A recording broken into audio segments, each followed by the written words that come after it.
आपने मुझसे सवाल पूछा था ना बहन कि डिबेट के बगैर पास हो जाता है बिल, डिबेट के बगैर रिपील हो जाता है बहन। वो तो इसके लिए विपक्ष को जिम्मेदार ठहरा रहे हैं ना। नहीं, विपक्ष को कौन डिसाइड करता है, डिस्कशन कौन करेगा, कौन करता है? नहीं, टाइम नहीं दिया। टाइम हमें जब रिपील हो रहा था हमने कहा डिस्कशन होना चाहिए, हमें समय नहीं दिया गया।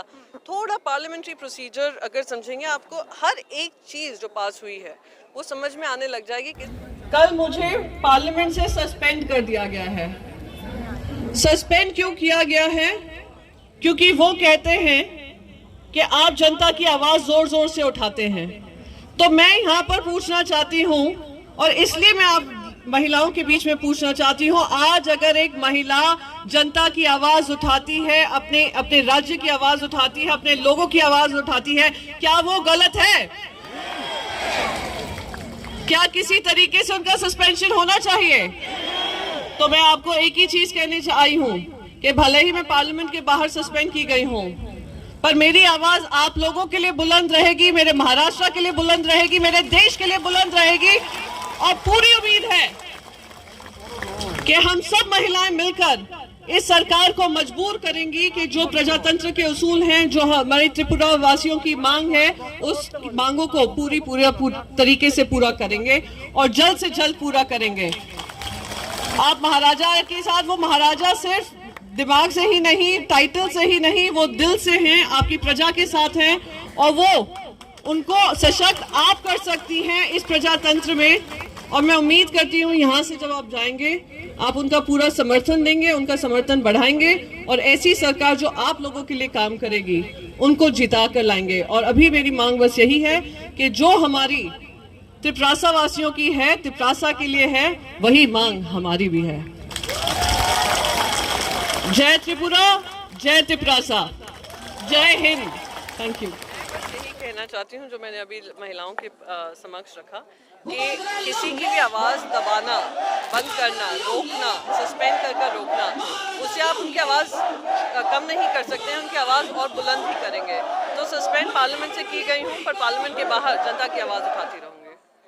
आपने यहाँ से त्रिपुरा वासियों को कहा कि उन्हें एक ऐसी सरकार चुन के लानी है जो उनकी मांगे पूरी करे, लेकिन अभी त्रिपुरा में जो निकाय चुनाव हुए हैं उसका जो रिजल्ट है वो कुछ और ही बता रहा है। 325 सीटें बीजेपी के खाते में। बिल्कुल, जिसके हाथ में सत्ता होती है उसके हाथ में सत्ता का गुरूर भी होता है, सत्ता की सारी चाबियां भी होती हैं, तो किस तरीके से उसको मैनिपुलेट किया जाता है वो भी सबके सामने है। पर इनकी लड़ाई जो है वो उनके वहाँ के जो सही मायने में जो उस लैंड के रहे हैं, वहाँ से जन्मे हैं, वहाँ पे उनकी जनरेशन्स बीती हैं, उनके अधिकारों का हनन कर आप अगर सरकार बनाते हैं तो वो सरकार ज़्यादा दिन चल नहीं पाएगी। सरकार बनाई तो नहीं लोगों ने। अभी लोकल बॉडी इलेक्शंस हुए मैडम, जरा असेंबली इलेक्शंस हो जाने दीजिए, सरकार किसकी बनेगी आप भी देखेंगे, हम भी यहाँ पे हैं। आज से 6 महीने पहले जी आप लोगों को जिस तरह से निष्कासित किया गया, क्या करें? क्या आप लोगों को संसद में भी बोलने नहीं दिया जा रहा है? संसद के बाहर जब रख दिया तो बोलने कैसे देंगे भैया? जब सस्पेंड करते हैं तो पार्लियामेंट के अंदर अलाउ नहीं करते हैं। तो रही बात हमारे सस्पेंशन की, मैं बस यही कहना चाहूँगी, अनडेमोक्रेटिक फैशन में हुआ है, against the rules of parliamentary norms हुआ है। और अगर ये इस तरीके की कार्रवाई विपक्ष की आवाज़ कम करने में करेंगे, कोशिश कर रहे हैं, जिस तरीके से बिल्स पास होते हैं, जिस तरीके से सस्पेंड कर दिया जाता है, मुझे गुजरात मॉडल की ध्यान दिलाता है। किस तरीके से जैसे ही सेशन शुरू होता था विपक्ष को, पूरे विपक्ष को सस्पेंड कर दिया जाता था, सारे बिल्स पास हो जाते थे, कोई डिबेट नहीं होता था, डिस्कशन नहीं होता था। ये मैं पार्लियामेंट्री डेमोक्रेसी में तो यही कहूंगी कि अगर आपकी विश्वास ही नहीं है डेमोक्रेसी में तो इस पार्लियामेंट को म्यूजियम डिक्लेयर कर दीजिए और सेंट्रल विस्टा जो बन रहा है उसको एक प्लेस ऑफ टूरिस्ट साइट बना दीजिए। प्रियंका जी, मीडिया को लेकर क्या कहेंगे आप? बहुत दिनों तक आपने मीडिया को रिप्रेजेंट किया, आप पहले शिवसेना में चली गई हैं। मीडिया आप लोगों को निगेटिव कह रहा है कि आप लोग की गलती है, वो कह रहा है सरकार। देखिए ऐसा है, देश की जनता ना काफ़ी समझदार है। आप मीडिया वालों को अगर लगता है कि वो नेगेटिविटी फैलाकर जनता को भ्रमित कर सकते हैं तो कहीं ना कहीं अपने आप को भगवान या खुदा मानने लगा है कि वो निर्णय ले सकते हैं किस तरीके से प्रजातंत्र होगा और किस तरीके से जनता डिसाइड करेगी। मीडिया कैंपेन पहले आप मुझसे कह रही हैं, पहले मुझसे कह रहे हैं मीडिया नेगेटिव कर रही है, मैं उसका जवाब दे रही हूँ तो आप कह रहे हैं पहले मीडिया की एक बहुत अहम भूमिका होती है भाई साहब। मैं मीडिया में रही हूँ, मीडिया कर्मियों के साथ काम किया है और उनकी अहम भूमिका याद दिला दूं। और पत्रकारिता की अहम भूमिका ये होती है कि वो जनता की आवाज़ प्रखरता से रखें। अगर केंद्र सरकार कहीं गलती कर रही है तो उनसे सवाल पूछें। दुर्भाग्य इस देश का अब ये हो गया है और मैं आप सबकी पीड़ा समझ सकती हूँ कि अगर आप कोशिश भी करेंगे तो आपको भी चुप करा दिया जाएगा, ये क्लियर है। क्यों है मीडिया अपोजिशन के खिलाफ? मीडिया क्यों है? नहीं, इसकी क्या वजह आप देखते हैं? ऑपोजिशन के खिलाफ नहीं है, वो घबराए हुए हैं कि अगर वो अपनी आवाज़ उठाएंगे तो जिस तरीके से पार्लियामेंटेरियंस का मुंह बंद करने की कोशिश हो रही है, आप लोगों का भी किया जाएगा। कितने कितने हमारे मीडिया कर्मियों को की जाने गई हैं, मध्य प्रदेश से लेकर उत्तर प्रदेश में आप देख लीजिए। मैं उम्मीद करती हूँ हमारी आवाज़ नहीं उठाएंगे, उन्हीं की आवाज़ लेकिन उठा लीजिए। एक्सपर्ट कह रहे हैं कि अपोजिशन डरा हुआ है, सबके कौन है एक्सपर्ट भाई साहब? एक्सपर्ट कौन है? बीजेपी वाले सब ED expert, BJP, ED, CBI और आईटी जो भी है, एक्सपर्ट कौन है? आपने कहा एक्सपर्ट कह रहे हैं, हु आर दीज एक्सपर्ट्स? जो भारत के राजनीतिक एक्सपर्ट कौन है भारत की राजनीति के एक्सपर्ट्स? वो कह रहे हैं कि सारा अरे आप ऐसे कोई भी कुछ भी कह देगा और हम बिलीव कर लेंगे भाई साहब। मैम यहाँ से जो त्रिपुरा लैंड की मांग हो रही है, आप उसका समर्थन करती हैं? मैं जो भी इनकी मांग है, त्रिपुरा वासी की, त्रिप्रासा की जो मांगे हैं, जहां वो कह रहे हैं हमारी भूमि है, हमारा संविधान हमें कहता है कि हमें प्राथमिकता देनी चाहिए। हरियाणा से आप, मैं उम्मीद करती हूँ आपने हरियाणा से सवाल पूछा, हरियाणा से सवाल पूछा किसी ने? तो अगर वो अपनी लड़ाई लड़ सकते हैं तो ये लोग क्यों अपनी मांगे नहीं रख सकते हैं? तो आपकी पार्टी किसान बिल का बहुत समर्थन कर रही है, आप भी ट्वीट कर रही है, back to back Nitish Raut साहब गलत कर रही हूँ? लेकिन गलत नहीं, आप लोग उनके कंधे पर बंदूक रख के राजनीति कर क्या बात कर रहे हैं आप? कैसे सवाल पूछ रहे हैं कि हम उनके कंधे पे रखकर बंदूक चला रहे हैं? तो प्रधानमंत्री ने जो देशवासियों से माफी मांगी उनकी बंदूक थी। कैसे आप बात कर रहे हैं? किसान अपने अधिकारों की लड़ाई लड़ रहे हैं, आप कहेंगे उनके ऊपर बंदूक रखकर काम करें? क्या हमारी जिम्मेदारी नहीं है? अगर सत्ता पक्ष की जिम्मेदारी है, विपक्ष की जिम्मेदारी नहीं है कि अगर कोई हमारा एक तबका पूरा दुखी होकर प्रोटेस्ट कर रहा हो, हम उनकी आवाज नहीं उठाएं?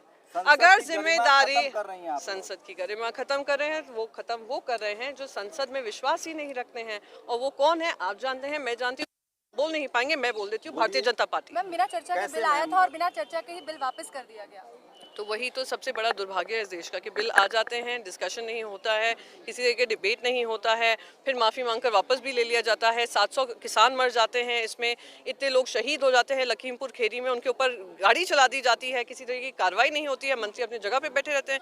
ये अहंकार का नशा नहीं है, सत्ता का नशा नहीं है तो क्या?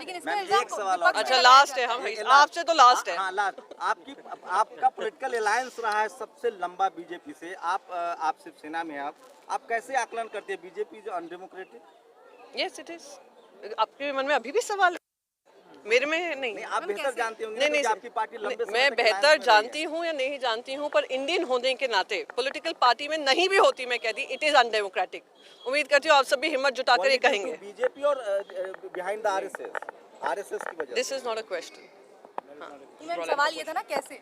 I think अभी आपने 2 मिनट पहले सवाल मुझसे पूछा था ना, 2 मिनट पहले आपने मुझसे सवाल पूछा था ना बहन, कि डिबेट के बगैर पास हो जाता है बिल, डिबेट के बगैर रिपील हो जाता है बहन। वो तो इसके लिए विपक्ष को जिम्मेदार ठहरा रहे हैं ना? नहीं, विपक्ष को कौन डिसाइड करता है? डिस्कशन कौन करेगा? कौन करता है? नहीं, टाइम नहीं दिया। टाइम हमें जब रिपील हो रहा था, हमने कहा डिस्कशन होना चाहिए, हमें समय नहीं दिया गया। थोड़ा पार्लियामेंट्री प्रोसीजर अगर समझेंगे, आपको हर एक चीज़ जो पास हुई है वो समझ में आने लग जाएगी किस तरीके से अनडेमोक्रेटिक है। 26 नए बिल लेके आने वाले हैं वो। 27 बिल हैं। अब उनको विपक्ष से ना लेना एक ना देना दो।